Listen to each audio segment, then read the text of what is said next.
Yes, welcome back to the Great Guys page, kung saan napakasarap, napakalilamnam ang lutuin ng aking asawa. Ang The Great Guys page, number 1 ang pagkain sa page na to. Siyempre, maulang panahon, kailangan natin humigop ng mainit at maasim na sabaw. Walang iba kundi ang sinigang. Sinigang ba to? Pork sinigang. Asan ang pork? Ayun. Na may halong okra, talong, yan.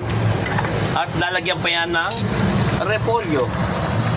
At ang sikretong sangkap na pampalasa. Yeah. Ayan na po, ilalagay na at kumukulo na, ilalagay na po ang repolyo. Sinigang na pork or pork sinigang. Napaka-healthy pagkain, napakasarap higupin sa